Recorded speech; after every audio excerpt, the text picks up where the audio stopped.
Tengo lah ini, tengo ni. Ini Dorigon. Roy, ada. Ini tengo mai. Mai tengo. Bodoh lah ini orang ini. Mai tengo ni. Check up pandai saja. Tak tahu lah tengo ni. ঠিক বলিস না ঠিক পালা bodoh ni orang. এটা ঠিক আছে। গালদা দক্ষিণ পাড়া জামে মসজিদের উদ্যোগে বার্ষিকগান দিয়ে দড়িগঞ্জ দক্ষিণ পাড়া জামে মসজিদের উদ্যোগে memang pandai lah siapa mau cakap Melayu sama saya Maya sini. Saya duduk sudah lama 11 tahun lebih duduk Malaysia. Tahu? I ajar Malay bahasa macam mana boleh cakap. Tahu sudah cukup lah. Galda দক্ষিণ পাড়া semua orang tak paham kita cakap Melayu apa boleh buat. ঠিক আছে না বাজান? মানে সবাই তো বলবে না তো মালয় ভাষা তো বলি লাভ কি? অনেকেই ঠুসঠাস করে ইংরেজি বলে, পারে তাই বলে তাই। আমরা পারি না ইংরেজি বলতে। আল্লাহ ভক্তের প্রবেশ ঘটিয়েছেন। কিছুক্ষণ আগে একজন মুসলিম ফোন দিয়েছিলেন। কিছুক্ষণ আগে মানে এখানে আসার 5 মিনিট আগে গাড়িতে বলতেছে ভাই আমি 6 মাস আগে ইসলাম কবুল করেছি, আপনার কাছে একটু অনুরোধ। কি অনুরোধ? আমি আপনার সাথে দেখা করতে চাই। কেন ভাই? আমি শুক্রবারে আসবো, আপনার সাথে একটু দেখা করব। কেন ভাই বলেন, কিসের জন্য? ভাই আমি মুসলিম 6 মাস আগে ইসলাম কবুল করেছি, আমি আজহারি ভাইয়ের সাথে একটু দেখা করতে চাই। তো হঠাৎ করে আমি বলতে গেছিলাম বছরের পর বছর ধরে যারা মুসলমান ওরা চান্স পাচ্ছে না, তুমি 6 মাসে চান্স পাবে। তো হঠাৎ মনে হলে এটা তো কষ্ট পাবে বান্দায় আমার, ঠিক না ভাই? ঠিক। হঠাৎ মানে মনে হচ্ছিল যে এই বলিছে আমাদের মুসলমানরা দাড়ি টুপি রেখে তাই লাইন পাচ্ছে না, আর তুমি 6 মাস মুসলমান হয়ে করে আজহারি ভাইয়ের সাথে দেখা করবা। এই কথা বলতে যেয়ে আবার ব্রেক করলাম, কন্ট্রোল করলাম, মানে আমার তো ঠোঁট কাটা, ঠাস করে বলি ফেলি সামনে বলি। তো এই জন্য আমি আবার বললাম ভাই আসলে আজহারি ভাইয়ের সাথে দেখা করা সম্ভব হবে না, উনি ব্যস্ততার মধ্যে দিয়ে আসবেন আবার ব্যস্ততার মধ্যে দিয়ে চলে যাবেন, তো দেখা করা হবে না। আমি আপনাকে মিথ্যা আশ্বাস দিয়ে লাভ নেই। কেন লাভ নেই? উনার সাথে দেখা করার জন্য মানে কত মানুষ লাইন দিয়ে রয়েছে যে একটু সালাম দেবে, একটু হাতে মুসাফা করবে। এর মধ্যে আমি যদি বলি অমুক দেখা করবো, আমারই দেখা হবে কিনা এটাই তো জানি না। ঠিক আছে না বাজার? আবার মিথ্যা আশ্বাস দেওয়া যাবে না যে ভাই দেখবা নে, ভাই হবে না, পরেও কষ্ট পাবে। আমি তাকে বলে দিলাম। যাই হোক, এই কথা কেন বললাম? যে আল্লাহ আমাদের মুসলমান বানিয়েছেন বিনা দরখাস্তে, বিনা চাওয়ায়। ওই যে একজন মুসলিম উনি কিন্তু বলেছেন 6 মাস পূর্বে ইসলাম কবুল করেছি, মানে উনার ভয় হলো যে আমি 6 মাস পূর্বে ইসলাম কবুল করেছি, আসলে আমার এত দাম দেবে কিনা। তারপরেও সে বলেছে। আর আমরা দেখেন আল্লাহ মায়ের পেট থেকে মুসলমান বানিয়ে পৃথিবীতে পাঠিয়েছেন, এর জন্য শুকরিয়া আদায় করার দরকার আছে না নাই? বলেন আলহামদুলিল্লাহ। বিয়ে করেছেন কতজন? কারণ এই শীতে অন্তত বউ আছে, আলহামদুলিল্লাহ। আমার বলেন কম্বলটা গরম থাকে যে খালি পা ঢুকে শুয়ে পড়ে। যারা করিনি ওরা জানে। আল্লাহ তোরা আলহামদুলিল্লাহ বিয়ে করে করিস, তোদের জন্য আমার দোয়া। আমার কাছ থেকে দোয়া নিয়ে অনেকের বিয়ে হয়েছে, দুঃখজনক হলেও সত্য 3 মাস পরে বিয়ে ভেঙে গেছে। যাই হোক ভাইরা আমার, এটা সত্য কথা নয় যে আমাদের পানপুরি রিপন সাতক্ষীরা, ও আমার কাছে যেখানে যাই 100 টাকা দেয় আর সিরকুট দেয়, হুজুর আমার একটু বিয়ে হচ্ছে না, দোয়া করতেন। ও সিরকুট দেয় আর 100 টাকা, যেখানে যাবো রিপন তরিকুল ভাইয়ের সাথে থাকে, দোয়া করে দিয়েছি।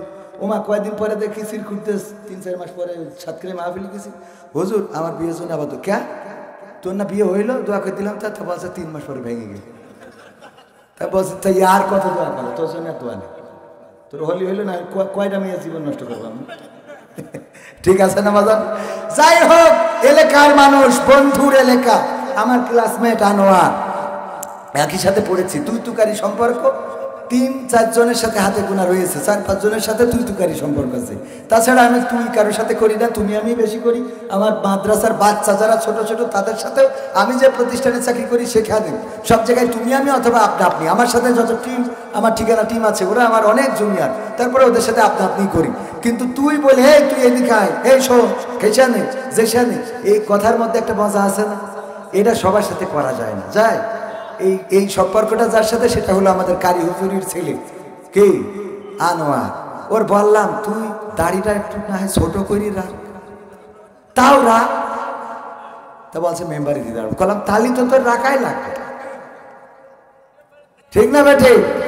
তা ওর কইছে এই ওর দিন তুই তুই তুই দাড়িটা একটু রাখ, শুনে একটু ছোট করে রাখি, ছোট করে শুরু কর, পরে বড় একা একা না হলে আমি ওষুধ দেবো, হোমিওপ্যাথি ওষুধ দেবো।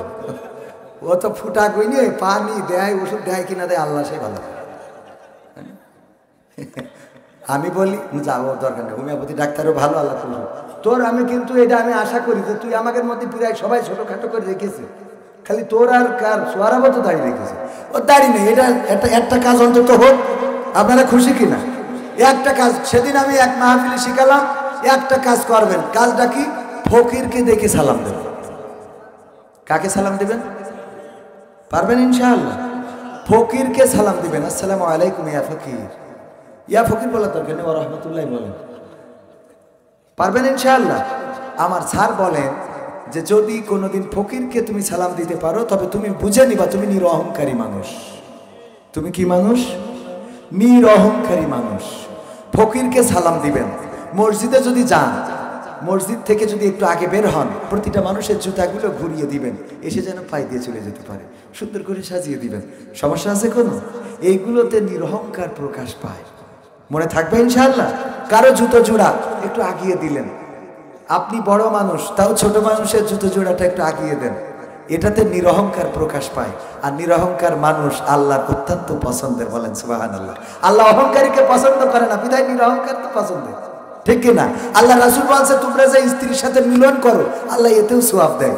বলছে আল্লাহ রাসূল লজ্জা লাগলো, সাহাবীরা বলতেছে লজ্জা করতে কেন? কারণ কিন্তু মিলন করলো সওয়াব, কেমন দেখা যায়। আল্লাহ রাসূল বললেন ও আমার সাহাবীরা, তোমরা যদি একই কাজ তোমাদের স্ত্রীর বাইরে অন্য কোনো জায়গায় করতে, অন্য কোনো পাত্রে যদি এই কাজগুলো করে ফেলতে, বলো গুনাহ হতো কিনা? আল্লাহর নবীর সাহাবীরা বললেন নিঃসন্দেহে গুনাহ হতো। শুধু তাই নয়, এই গুনার শাস্তি হলো মাঝে পর্যন্ত গেড়ে দেয়া, তারপরে ইট পাথর মেরে হত্যা করতে হবে। ওগো ওগো নবী, এই অপরাধ এত কঠিন যে অপরাধের শাস্তি এত কঠোর। আল্লাহর নবী বললেন তাইলে যেই পাপ কাজ বাইরে করলে এত বড় গুনাহ হতো, সেই কাজটা যখন বৈধ জায়গায় করো, ঠিক তত বড় সওয়াব আল্লাহ রাব্বুল আলামিন আমল নামায় লিখে দে। এখন যুবকরা বাচ্চা হুজুর আমার সওয়াবটা ঘাটতি পড়ে গেছে, তাই সওয়াবের দরকার বুদ্ধি। ওরে বাবা, এক ছেলে বলছে আব্বা ছোট ভাইয়ের বিয়ে দিলি হয় না? তো বলছে ছোট ভাইয়ের বিয়ে দেবো, তোরই তো এখনো দিলাম না। তো বলছে এই কথা তো কোনোদিন জিভের আগায় নিয়ে আসো না, মানে বোঝা গেছে তো ও আপিল করতেছ কাটটা। বলছে ছোট ভাইয়ের বিয়ে দিলে হয় না।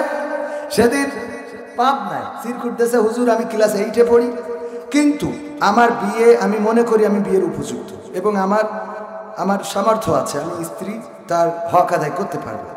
তো আমি 8-এ পড়ার কারণে ছোট মানুষ, এই জন্য আমার বিয়ে দিতে চাই না। আমার আব্বা এই মাহফিলেই বসে আছে, আপনি একটু এই ব্যাপারে নসিহা করবেন।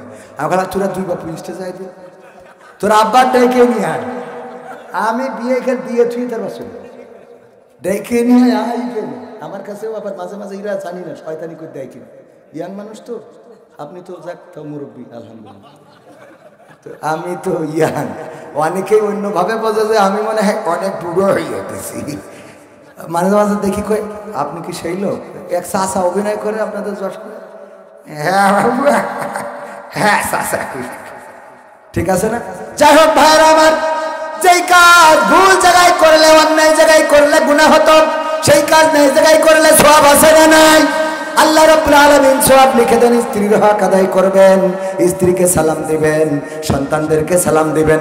যদি আপনি কাউকে সালাম দেন তাইলে সে আপনার সালামের উত্তরে ওয়া আলাইকুমুস সালাম বলবে। আর আপনি যদি কাউকে বলেন এ সুমতি ছেলিয়ে নাই, এরকম আছে না? ডাক দেয়, এমন ভাবে ডাক দেয় মানে ওর মনে হয় যে আরে বাবা এই যে ডাক দেয়, ও আবার রিপ্লাই করে আরো একটু কঠিন করে, ঠিক না ভাই? ঠিক।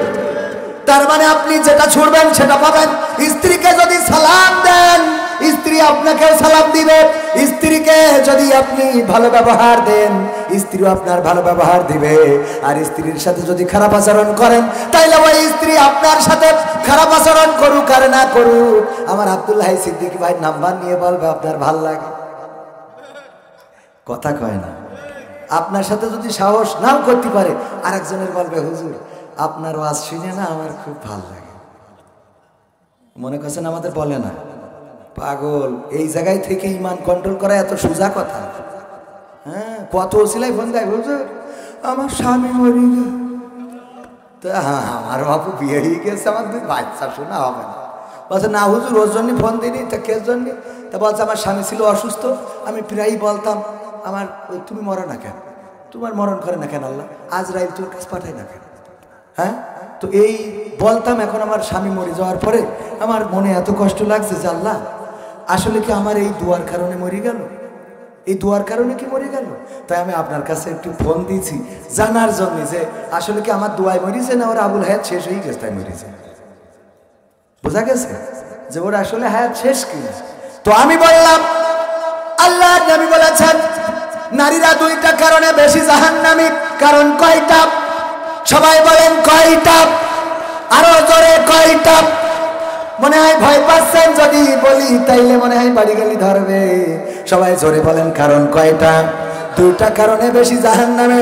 তার মধ্যে 1 নম্বর কারণ হলো, আল্লাহর নবী বললেন নারীদের 1 নম্বর অপরাধ হলো তারা স্বামীর প্রতি নাশুকরি করে, স্বামীর প্রতি অকৃতজ্ঞ থাকে, স্বামীর প্রতি শুকরিয়া আদায় করে না, স্বামীর প্রতি তারা ভালো নজরে স্বামীর কাজগুলোকে দেখে না। স্বামী যদি কোনো 3 পিস কিনে আনে তাইলে হয় ডিজাইন খারাপ হবে, নাই রং খারাপ হবে, নাই সুতো খারাপ হবে, নাই তাড়াতাড়ি ছিঁড়ে যাবে। আর ও যা নিয়ে আসে ওইটা যেন 3 পিস না, ওনার সোনার পিস। ঠিক না বেঠিক?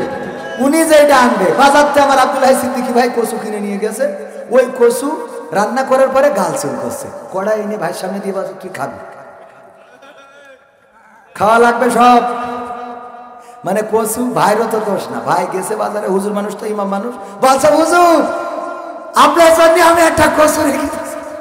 আল্লাহ, মানে 1 সপ্তাহ ধরে বিক্রি হয়নি, শুট হয়ে গেছে। সবচেয়ে খারাপ কচুটা আসেন হুজুর আপনার জন্য কচু। ওই কচু কিনে নিয়ে যে কচুতি গাল চুল করবে কি? ওই কচু রান্নার পরে কচুতি যে মাছ দিল, মাছ খালু গাল চুল করছে। এরম আছে না নাই? এরম বিপদ আমাদের খুব হয়। পচা মাছটা, হুজুর এই মাছটা দিচ্ছি, আপনি কোনো কথা বললেন না, কাল আপনি এসে আমার খোঁজবেন, আমি দিচ্ছি আপনি নিয়ে যান। পরের দিন গেছি, আম দিয়েছে, আম মাছের বেলায় ঘটিনি, তবে আম কিনেছি। বলছে কি যে আপনি আম নিয়ে যান, কাল এসে আমার আবার খোঁজা লাগবে। আম আমার স্ত্রী কেটে বলছে কি পচা আম কিনে নিয়ে এসো কনতে। আমি পরের দিন বলছি ভাই করলেন কি, কি আম দিয়েছেন আপনি? তা বলছে কইলাম না কাল এসে খুঁজবেন। আমার বাজারের ঘটনা বলছে কইলাম না যে আপনি কাল এসে খুঁজবেন। এই আমগুলো বিক্রি হচ্ছিল না, তা আপনাদের পার করে দিয়েছি। হয়ে গেল হুজুরিতে পার করি, পার করা যা খুঁজে পেল না। কানা খুড়া ল্যাংড়া হুজুরের সাথে দাও, আর সুন্দরীগুলো গাছ ঠিকের সাথে। কথা কয় না? যে কটা সুন্দরী সব গাঁজা টানে ওদের সাথে, আর যে কটা ভালো মেয়ে ভালো চেহারা ও হুজুরি দেবে না। ওয়াজ করি বেড়াই, ও দেখে ওয়াজ করি কয় টাকা পাই তোর আন্দাজ আছে? পাকা মুখাঙ্গে আন্দাজ করতে পারো না হুজুরের টাকা ইনকাম কত? ইমামতি টাকা, মাদ্রাসা পড়ালি টাকা, মানুষ মরি গেল যে কবরের কাছে মাটিতে ধুয়াইল টাকা, মানে মরলু লাভ বাঁচলু লাভ। কথা কয় না? আমি মালয়েশিয়ায় থাকতে মাঝে মাঝে ওই ওরম দেশে মানুষ মরে গেলি দুয়ার মাহফিল করতো, আমার দাওয়াত দিত, আমি যে ওয়াজ মাস করতাম। তো দেখা যাচ্ছে 2-1 মাস 3 মাস আর কেউ মরে না। তো মাঝে মাঝে বলতাম সেটা মাসে টাসে না নাকি দেশে, না বাংলাদেশ ভুলিয়ে গেল আজরাই, মানে এই দেশে মরে ওই দেশে মিলা দিত। আডা ওরাঙ্গিনি মালাই ডিয়ারাং পাহাম আসিনি আডা মাতি সানা আডা দোয়া আলা। তো এই জন্য ওই কুন্ডুরি করতো যে সেখানে দোয়া করতাম। তো এই দেশে 3-4 মাস দাওয়াত না হলে বলতাম মানে আজরাইল বাংলাদেশ ভুলিয়ে গে। তার মানে মল্লু দাওয়াত আছে না নাই? তার মানে হুজুর যাইতেও আবার পরকালেও কবরে যাওয়ার পরে মান রব্বু খামান দিনু খেত বাইর মুখস্থ, বাইরের মুখস্থ আমি চেষ্টা করতেছি।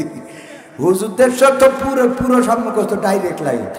আর আমাদের দ্বারা আমরা একটু অল্প হুজুর, আমাদের একটু চেষ্টা করা লাগে, ঠিক কিনা?